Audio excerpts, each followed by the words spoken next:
Pak, Lagi mas. kemarin kan saya Abid Iksan dari Universitas Pemuda Sawit. Di sini saya bertujuan untuk menanyakan oksigenasi, injeksi, dan insulin. Gimana Bapak setuju? Setuju mas. Kalau pada waktu 5 sampai 10 menit. Nah, Apa Bapak setuju? setuju. Pak, baik Pak. Kalau oksigenasi gimana ya Pak? Saya kasih tahu dulu ya, pengertian dari oksigenasi itu merupakan salah satu kebutuhan yang diperlukan dalam proses kehidupan karena oksigen sangat penting di tubuh kita ya kan. Terus kebutuhan oksigen di dalam tubuh harus terpenuhi karena apabila berkurang maka akan terjadi kerusakan pada jaringan atau otak dan apabila berlangsung lama akan menyebabkan kematian. Nah, terus ada ini mas, ada bentuk-bentuk oksigen yang dibutuhkan, daya ozon, oksigen terlarut, oksida, senyawa organik, oksigen cair.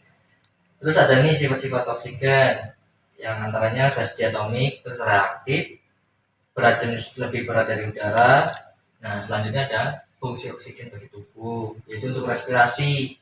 Respirasi itu untuk makhluk hidup-hidup seperti bernafas. Terus juga selanjutnya ada pembakaran. Oksigen juga berperan dalam proses pembakaran ketika bahan bakar seperti kayu, minyak, atau bensin terbakar. Terus pembentukan oksigen juga berpengaruh besar terhadap fotosintesis tumbuhan. Terus penciptaan buatan oksigen juga dapat diproduksi melalui proses industri seperti elektrolisis air, di mana listrik digunakan untuk memisahkan molekul air menjadi oksigen dan hidrogen. Nah, terus selanjutnya ada manfaat oksigen ya mas. Ada untuk pernafasan, penyembuhan, penyedia energi, pengolah limbah, pertanian. Nah, itu salah satu contoh manfaat. Selanjutnya kalau injeksi gimana ya Pak? Kalau injeksi butuh pengertian itu enggak? Biar saya kasih tahu sekalian. Ya sekalian kasih tahu. Ya. Injeksi itu sering disebut sebagai shoot. Dalam bahasa Inggris adalah proses memasukkan cairan ke tubuh menggunakan jarum. Dalam praktik medis, cairan yang kerap dimasukkan ke tubuh melalui injeksi adalah obat dan vitamin ya mas. Jarum yang digunakan adalah jarum hipodermik dan jarum suntik. Dalam dunia medis pula, injeksi kerap dikenal sebagai teknik pemberian obat melalui parenteral. Suntikan umumnya diberikan 1 kali pada suatu waktu, meski dapat digunakan untuk pemberian obat secara terus-menerus dan dalam kasus tertentu. Nah, ini terus kita juga harus tahu kenapa kita melakukan injeksi, apa fungsinya injeksi. Injeksi dilakukan untuk mencapai tujuan medis tertentu, mulai dari penyembuhan, itu sangat penting buat penyembuhan biasanya, hingga pencegahan penyakit. Nah, terus ada bagaimana cara untuk melakukan injeksi. Cara melakukan injeksi adalah mengisi jarum suntik dengan cairan yang ingin diberikan atau dari anjuran dari dosis dokter, lalu memasukkannya ke bagian tubuh dan mengeluarkan cairan secara perlahan. Nah, antara lain ada berbagai macam injeksi ya mas. Ada salah satunya injeksi intravena, itu dilakukan dengan memasukkan cairan ke dalam aliran darah. Terus injeksi intramuskular itu dilakukan dengan cara mengantarkan suatu zat ke dalam otot agar cepat diserap oleh pembuluh darah. Dan injeksi subkutan, injeksi intradermal, dan injeksi depot. Nah ada nih mas, biar nggak salah injeksi, kan ada banyak lokasi buat injeksi itu tersendiri.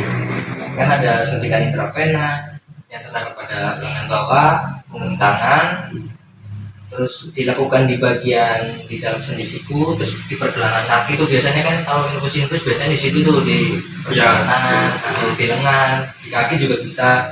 Terus lokasi suntikan intramuskular juga ada di otot vastus sama otot protrogutal dan otot deltoid. Nah terus ada selanjutnya yang terakhir ini suntikan subkutan, ada yang di bagian bawah, sisi depan atau luar paha, yang di sini nih depan atau luar paha, terus area atas bokong atau pantat, nah, terus di area atas lengan. Ya itu sih paling yang injeksi. Oh begitu. Terus kalau yang terakhir suntikan insulin gimana ya Pak? Insulin itu biasanya buat diabetes mas. Saya kasih pengertiannya dulu biar masnya nggak salah paham. Oke Pak, baik. Kalau yang insulin gimana ya Pak? Kalau insulin itu adalah hormon yang dibuat di pankreas dan kelenjar yang terletak di belakang perut. Manfaat insulin yaitu memungkinkan tubuh untuk menggunakan glukosa sebagai sumber energi glukosa adalah sejenis gula yang ditemukan dalam berbagai makanan mengandung karbohidrat. Nah, terus siapa saja sih mas yang butuh insulin tambahan?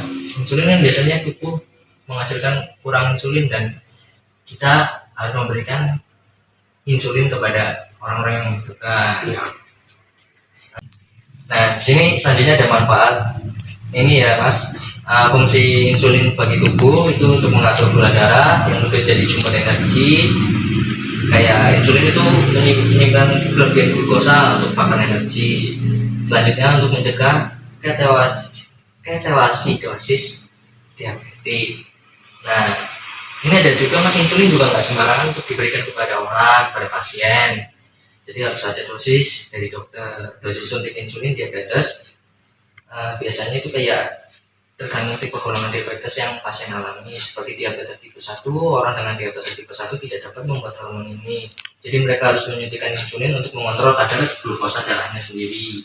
Terus diabetes 2, yang dosis awal yang digunakan pada diabetes tipe 2 adalah kisaran 4-6 unit dalam suntikan insulin. Terus jenis suntik insulin itu ada banyak juga mas untuk menderita diabetes. Salah satunya yang pertama itu rapid acting. Rapid acting dikenal dengan suntik SC atau injeksi subkutan. Terus 2 short acting. Yang ketiga intermediate acting, dan 4 long acting. Kelima combination insulin.